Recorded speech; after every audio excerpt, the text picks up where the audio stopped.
On this YouTube channel, on this channel, what we talk about is testimony, breakthrough to truly become your best self and walk in your purpose that God gave you.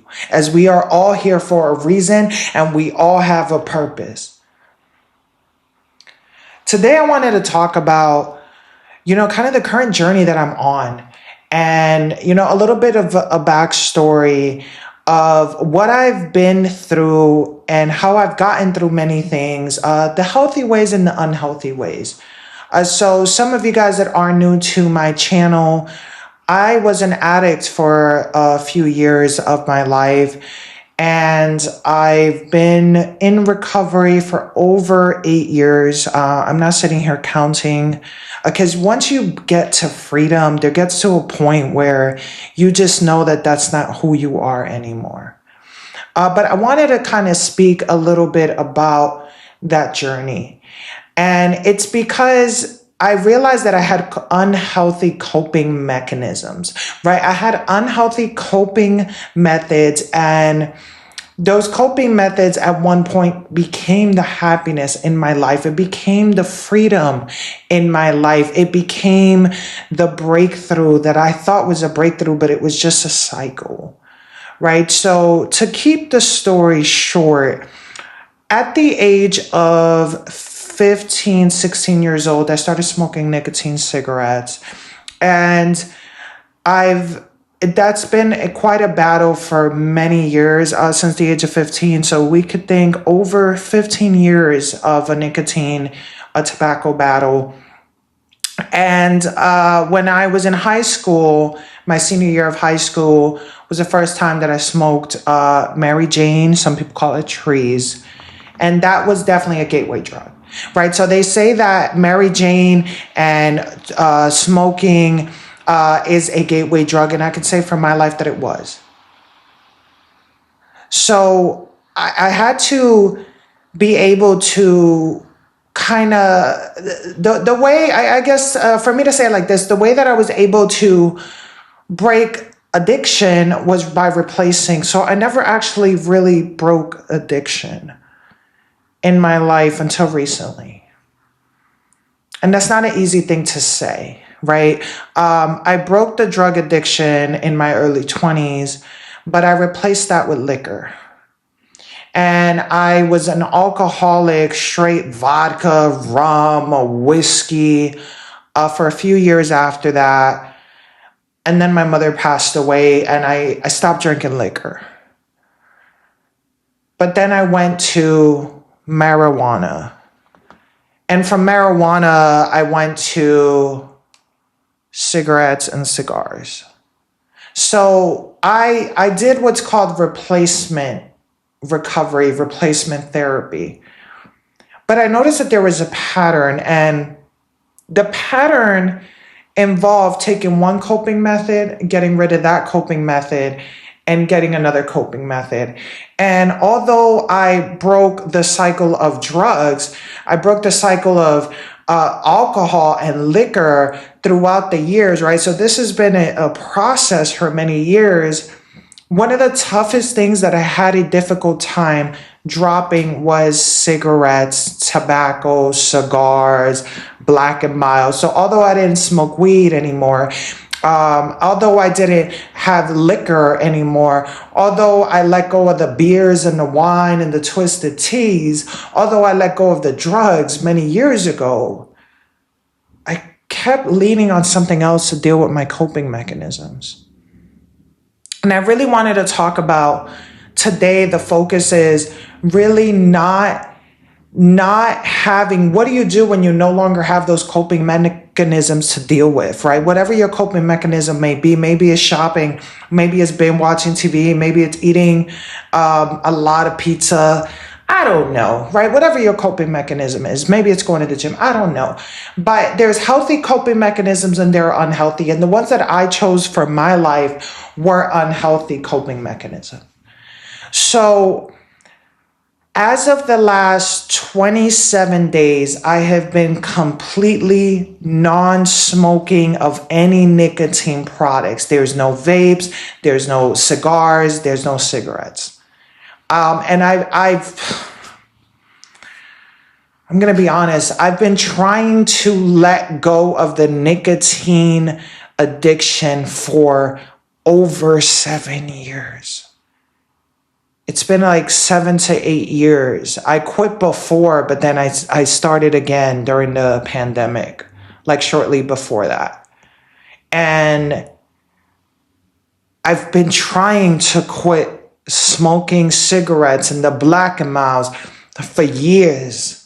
And I would make it 1 week and I would go buy a pack, and I would make it 2 weeks and I would go buy a pack or go buy a cigar, and that's what became my reality, right? That's what I was doing to cope. So I am at about 27, I think 26 or 27 days. Don't quote me on that. I have to look at the calendar, but I have not smoked not one nicotine cigarette, not one vape. And I'm going to be very honest with you. It is something that I have tried and I've kept failing, but I kept trying. And I'm at a point in my life where I do not want nicotine to have a stronghold over me, because I want to live a longer life. And I had to look deeper as to, why did I keep waking up and grabbing the cigarettes? Why did I keep waking up and going to these things? What was it? And I realized that I was coping. If I had anxiety, I had the cigarette. It made it feel better for the moment. If I had stress or depression, I had the cigarette, and it made it feel good for the moment. But after that cigarette was gone, I was just left with addiction. So I wanted to really speak on what happens when you let go of the things that you had to cope, especially the unhealthy things, especially the things that you know were not good for you, but you made excuses for them. Maybe the things that were really hard to let go of. So for me, what I'm going to just be completely honest, it's been a big up and down. There's days that I want to eat everything on the table. I want to, it's Thanksgiving every day. And there's days that I don't want to eat at all. There's days that I will start the day fully motivated. I'm going to record this content. I'm going to record this podcast. I'm going to go make this video. I'm going to go edit this. I'm going to do the YouTube. I'm going to do these things. And then 10 minutes later, I don't want to get up. 30 minutes later, I cannot focus. It's like I'm dragging through my days some days. And there's many times that my brain will go back to, well, if you just smoked one, you wouldn't feel this. But I know that if I don't go through the healing process now, if I don't go through this the next few weeks and the next couple of months of my life, then this is something that will impact my health, the way that I could move, the way that I could breathe, my dependency when I'm stressed. This is something that will hold me back and holds me back. So I got to deal with the dirt now.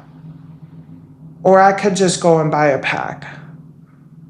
But what is that pack doing for me? Because it's a coping method, but it's not removing what was causing the stress. It's not making my leg pain go away. It's not doing anything but just giving me a temporary satisfaction.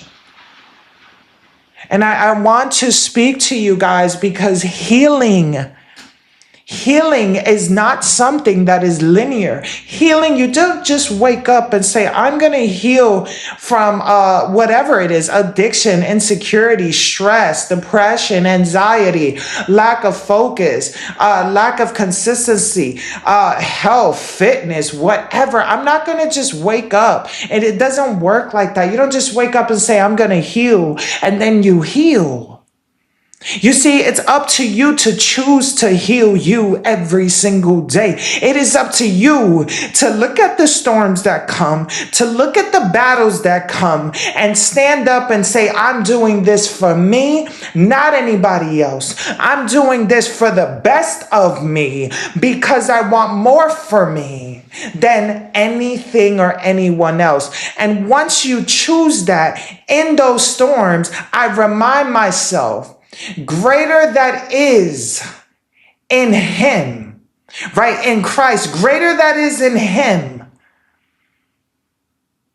than that is in the world. Greater that is in him that what is in the world. So God is greater. And as long as I keep seeking God, and as long as I keep walking towards God, and as long as I keep being disciplined for not just me, but for God, then that is greater than the things of this world, than the cigarettes, than the toxic relationships, than the struggles, than the storms. He is greater than all of it. So I am walking with my Father, right? And you guys are like, wait, where does God have to do with this? When it comes to my life, it's all about God.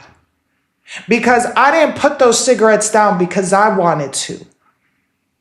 I put those cigarettes down because God told me to for the last 7 years, and I kept failing. And it got to a point that I started to learn a system that worked for me.